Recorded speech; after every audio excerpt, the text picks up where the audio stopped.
Assalamualaikum warahmatullahi wabarakatuh. Video ini kami persembahkan dari kelompok 2. Materi 9, mengasah pribadi yang unggul dengan tata krama, santun, dan malu. Kelompok 2 yang beranggotakan Fairuz, Usna, Asni, Charissa, dan Ainun. Tata krama. Tata krama merupakan norma-norma pergaulan yang berkaitan dengan kebiasaan dalam bertindak maupun bertutur kata yang berlaku atau disepakati dalam lingkungan pergaulan antar manusia setempat. Tata krama bisa disebut juga dengan etika. Melalui tata krama, dimaksud agar seluruh anggota masyarakat akan merasa nyaman. Sesuai firman Allah dalam Quran Surah Al-Ahzab, surah ke-33 ayat 21. Orang yang bertakwa adalah orang yang memiliki tata krama dalam menjalani kehidupannya.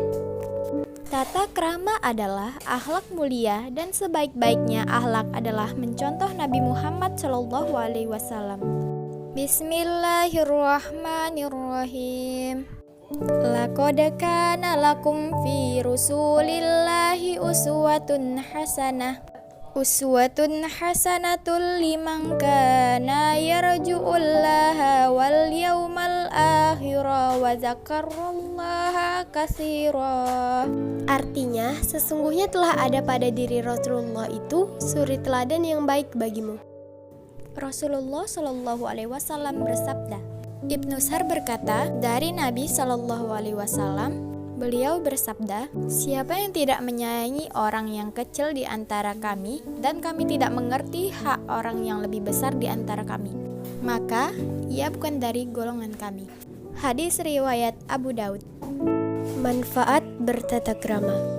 Pertama, membuat seseorang disegani, dihormati, disenangi, bahkan dicintai oleh orang lain. Kedua, memiliki hubungan yang baik dengan orang banyak. Ketiga, meningkatkan kepercayaan diri. Dan keempat, tercipta suasana yang nyaman di sekitar. Secara lebih rinci, tata krama dapat meliputi 1. Tata krama dalam berkomunikasi lisan. 2. Tata krama berkomunikasi di media sosial. 3. Tata krama dalam bersikap. Dan 4. Tata krama dalam berpakaian. Tata krama dalam berkomunikasi lisan. Tata krama dalam berkomunikasi lisan sangat diterapkan dalam kehidupan sehari-hari. Tata krama dalam berkomunikasi lisan memengaruhi suasana pergaulan. Cara berkomunikasi lisan dapat menjadi cerminan kepribadian seseorang. Berikut ini 3 contoh video tata krama dalam berlisan. Memotong pembicaraan orang lain.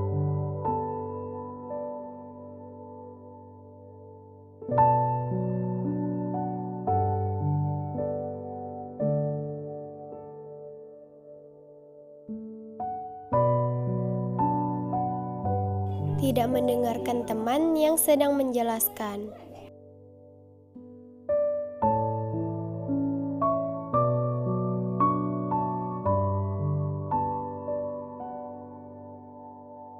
Mendengarkan teman yang sedang menjelaskan.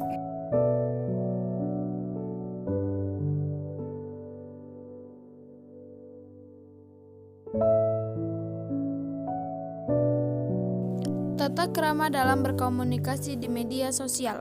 Tata krama berkomunikasi di media sosial harus mengedepankan sopan dan santun dan tata krama. Jika berkomunikasi dengan orang lain di jejaring sosial, tata krama harus diutamakan, seperti memasang status atau tweet, chatting, posting foto, video, link, dan memilih profil fitur. Adanya tata krama di jejaring sosial akan menjadi nyaman karena saling menghargai dan menghormati.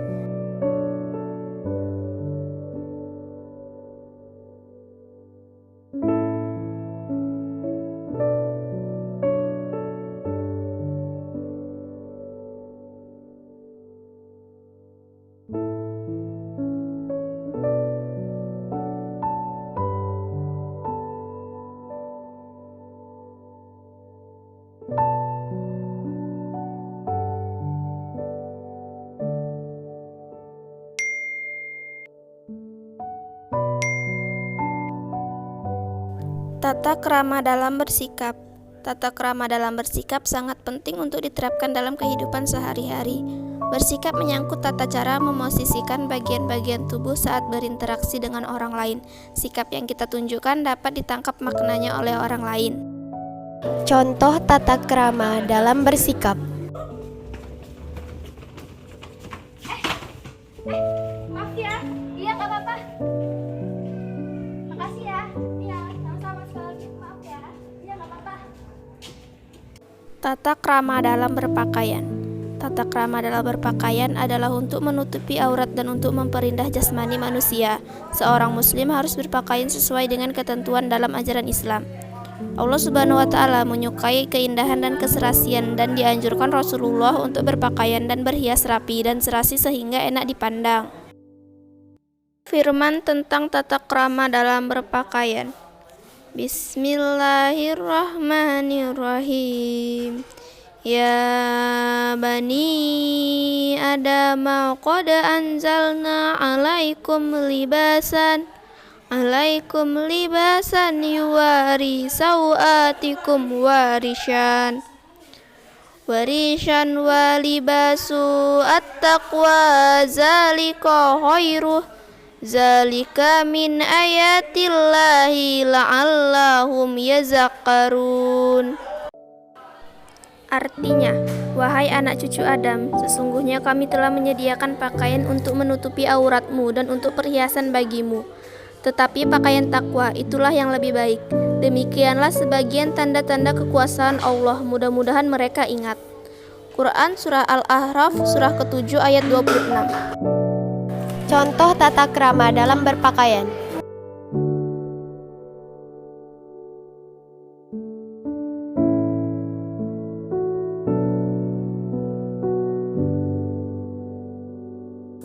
Santun. Santun adalah berkata lemah lembut serta bertingkah laku halus dan baik. Sopan santun sangat penting dalam pergaulan hidup sehari-hari. Kita akan dihargai dan dihormati orang lain jika menunjukkan sikap sopan santun. Orang yang memiliki sopan santun berarti mampu menempatkan dirinya dengan tepat dalam berbagai keadaan. Firman Allah Subhanahu wa Ta'ala tentang santun dalam Al-Quran Surat Al-Baqarah Surah kedua ayat 83 yang berbunyi Bismillahirrahmanirrahim. Wa idh akhadna mitsaqa bani Israila la ta'buduna illallaha wa bil walidain ihsana wa zil qurba wal yatama wal masakini wa qulu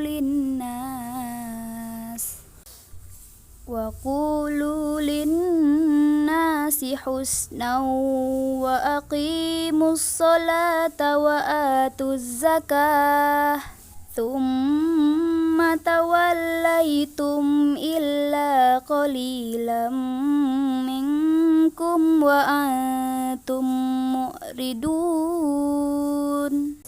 Artinya, dan ingatlah ketika kami mengambil janji dari Bani Israel, janganlah kamu menyembah selain Allah dan berbuat baiklah kepada kedua orang tua, kerabat, anak-anak yatim, dan orang-orang miskin. Dan bertutur katalah yang baik kepada manusia, laksanakanlah sholat dan tunaikanlah zakat. Tetapi kemudian kamu berpaling mengingkari kecuali sebagian dari kamu, dan kamu masih menjadi pembangkang. Al-Quran Surah Al-Baqarah Surah kedua ayat ke-83. Rasulullah SAW bersabda, Ibnu Abbas berkata bahwa Nabi SAW bersabda kepada Al-Asyaj Al-Asori, sesungguhnya dalam dirimu terdapat dua sikap yang dicintai oleh Allah, yaitu sifat santun dan malu. Hadis riwayat Ibnu Majah. Contoh sikap santun. Assalamualaikum. Manfaat santun. 1. Sikap santun akan menjadikan seseorang disenangi orang lain sehingga mudah diterima oleh orang lain. 2. Menunjang kesuksesan. Banyak orang sukses ditunjang oleh sikap santun yang ditunjukkannya. 3. Dicintai Allah Subhanahu wa Ta'ala dan Rasul-Nya. Allah Subhanahu wa Ta'ala mencintai hambanya yang memiliki sikap santun. Malu adalah menahan diri dari perbuatan jelek, kotor, tercela, dan hina. Rasa malu merupakan bagian dari iman karena dapat mendorong seseorang untuk melakukan kebaikan dan mencegahnya dari kemaksiatan. Ia akan memiliki kekuatan dalam berbuat kebaikan dan menolak kemaksiatan. Malu berasal dari keimanan dan pengakuan akan keagungan Allah Subhanahu wa taala. Rasulullah Shallallahu alaihi wasallam bersabda, dari Abu Hurairah dari Nabi Muhammad Shallallahu alaihi wasallam, beliau bersabda, iman adalah pokoknya, cabangnya ada 70 lebih, dan malu termasuk cabangnya iman. Hadis riwayat Muslim. Contoh sikap malu. Malu karena terlambat datang ke sekolah.